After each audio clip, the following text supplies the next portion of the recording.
Good morning, students. Today I'm here with a new lesson.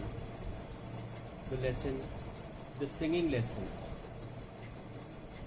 Last video was the video with the lesson to build a fire. Fortunately, unfortunately, the story is not coming for your board exams. It has been deleted from the board, and I think most of you would be pleased knowing that this chapter has been scrapped, not to come. It was a long chapter. It would have taken some time for us to complete. But anyway, we have done half. The remaining half, let's see when it can be done. But today we will start our new lesson, that is the singing lesson.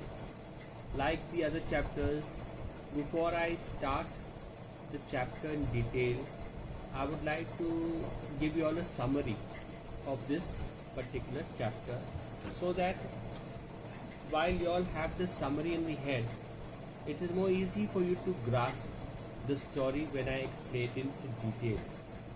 So without much wasting of time, let us start with our singing lesson.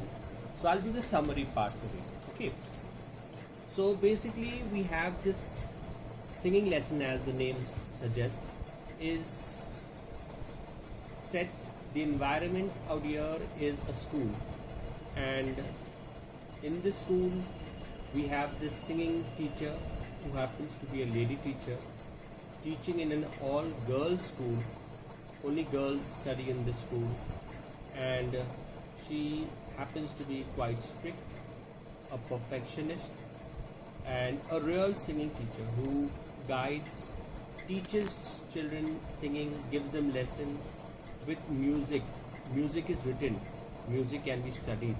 So the entire chapter is about the singing, particular period of this singing class.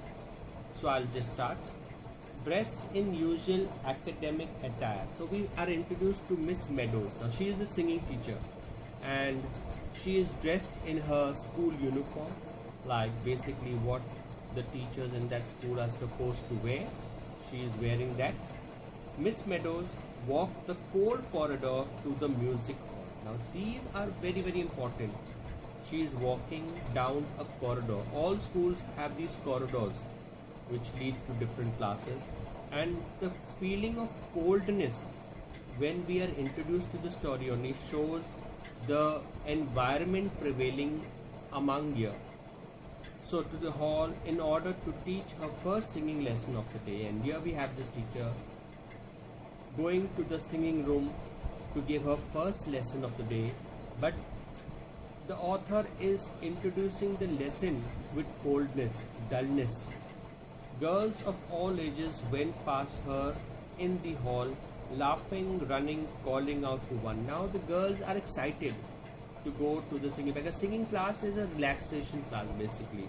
Even when you all have singing or PT, it's more fun, a break from studies. So the girls are very excitedly marching in order, in whatever way they were going, to the singing room. Miss Meadows, who had lately received a letter from her fiancé, Basil, calling off the... Now the reason why Miss Meadows was in this melancholic mood, sad, depressed mood, was that very lately she had received a letter from her to-be husband by the name of Basil, in which he very sarcastically, very politely had called off their wedding. Called off their wedding meaning broken off the engagement, and was not planning to marry her in the future. A lady receiving such news could be tragic. She, with heartbroken sense, grief in her heart, was attending school, but that feeling of despair was within her. She could not get herself to think how could her fiancé do such a thing to her. So she was not in a proper state of mind basically to come to school or to continue with her class there. So Miss Meadows had lately received a letter from her fiancé Basil calling off the wedding, was indifferent to the gleeful excitement of the girl because of her own wedding, and all the girls were excited and she was not in a mood of excitement. As I've told you, she was in a world of her own, in despair, and she did not care much for the attitude shown by these girls. Miss Meadows was stopped on the way by the science. Now, while she is walking to the classroom, singing class, she stopped by another class teacher, a teacher who was teaching science, a very cheerful, a happy-go-lucky teacher, who stopped to have a few words with Miss Meadows. But since Meadows was not in the right frame of mind, she was not ready for that conversation. She hated the science mistress in her cheerfulness, her beauty and her charm. Now she hated the sight of the science teacher because she was in depression and the science teacher was showing joy and happiness by her physical features. Today she hated her especially for her sweetness.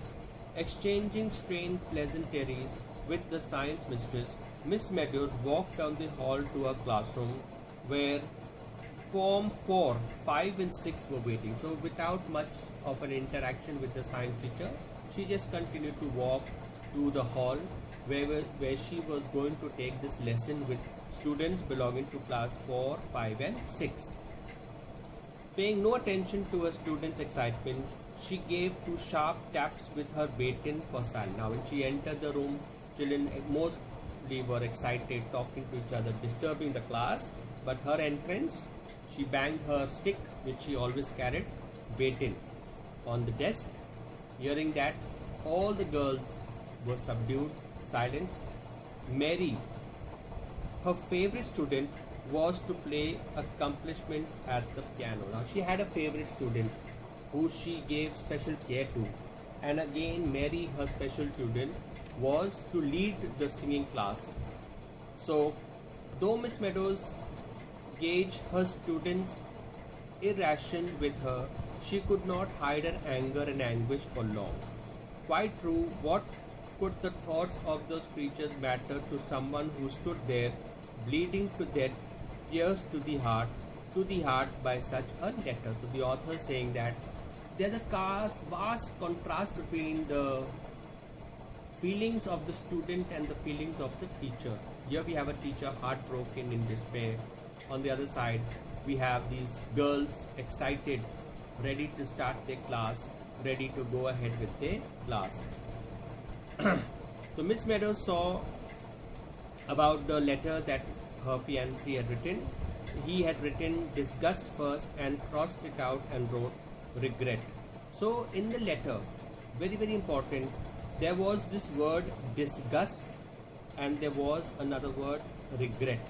So her fiancé had written in this letter disgust first. After scratching it out, he wrote regret. Feeling tormented at heart and ignorant of the world around her, Miss Meadows walked to the piano where her favorite pupil Mary was playing, tried to engage in conversation as part of her usual way, and she tried to divert her mind, talk to some of the students, talk to Mary, but she was very much disturbed in mind. But Miss Meadows silently her excited girls with her shouts and asked them to start at page 14. So she just scolded them all to keep quiet. Open page 14. Today they were to start a new lesson, a new song, which happened to be on page number 14, a lament. And today, especially because of her mood, she is taking a song on lament. Lament is where you are showing sad emotions. So Miss Meadows instructed the student to sing the song without expression, and the result was indeed tragic. And when the students were singing the song today without expression, there were no feelings, there was no excitement, and the result of the students singing in such a way was a tragic result. Very dull, monotonously they were singing. Every note was a sigh, a sob, a groan of misfortune. All the time Miss Meadows was thinking of Basil. While the lesson was on, while the girls were rehearsing, while the girls were singing, Miss Meadows' mind was on her fiancé, Basil, as to how he could do such a thing. How could he have written such a letter? What had prompted him to do? And it was on her mind too, why he has done this, why he has called off the wedding, what were the circumstances for him to take such a step. How could he have changed his mind so quickly when in his last letter he had talked about buying a hat stand? In the last letter, he is getting things arranged for their marriage, life after marriage. And today, the previous day where the letter came, it was just a shock to her where he was calling off the wedding. When the song ended, Miss Meadows called upon the girls to use their imagination and sing the song with expression and find the exact feeling behind the words of the song. When the first rehearsal finished, she gave instructions to the girl. Now you are free to give whatever expressions you want to the song. Sing it the way you feel comfortable with. And she's paying no attention to the class. She has her heart full of sorrow there. She instructs them to sing dearer as if a cold wind was blowing through. Miss Meadows spoke as if her voice was made of stone. Now when she is speaking also, heartbrokenly, it was like as if her heart was made of stone. Miss Meadows once again waved the baton and lament began again with the turmoil in Miss Meadows' mind rising. She began to think if the engagement were off, then she would have to leave the school, and her mind was that if her fiancé has called off the wedding, broken off the engagement, it would be an insult for her, a humiliation for her, and in the future she would have to leave the school also, leave her job, go away, settle somewhere well, change of life, change of environment, and get on with life. That was in her mind today. Okay, people were really surprised when they learned that Miss Meadows in her 30s could get engaged to Basil, who was just 25. There was an age difference. He was younger. He was 25. She was 30. And when people came to know that they had got engaged to be married, there was a lot of hue and cry, a lot of talking behind her back.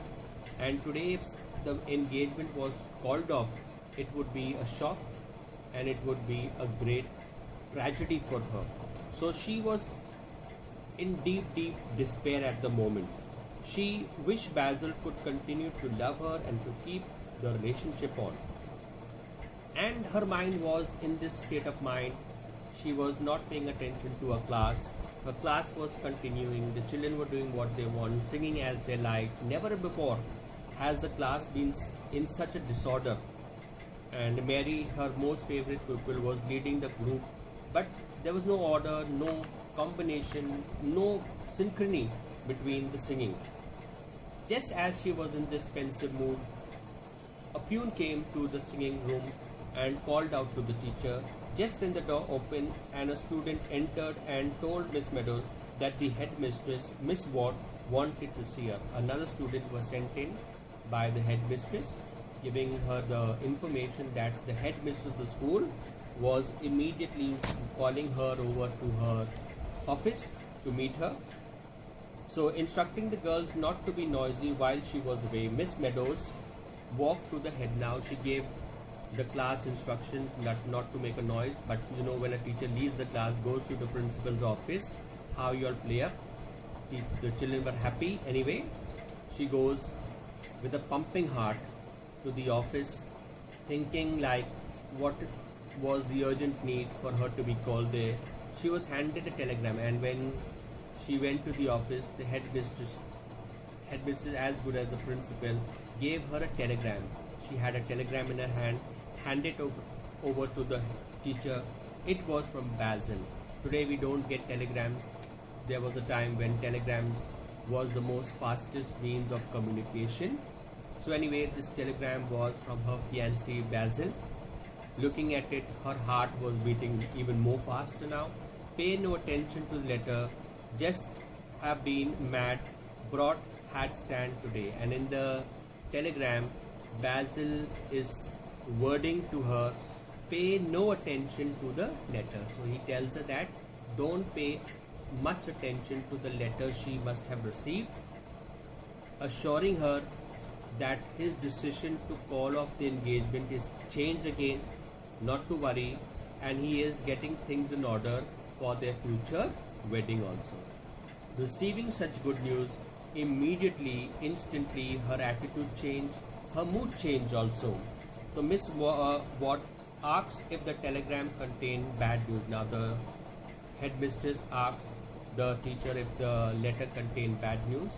Miss Meadows told her with a smile, no, it in fact had pleasant news, good news, to which the headmistress very jokingly told her that in future such type of telegrams with good news should be received after classes, after school. So, my dear students, I'll wind up today's class with this lesson summarized.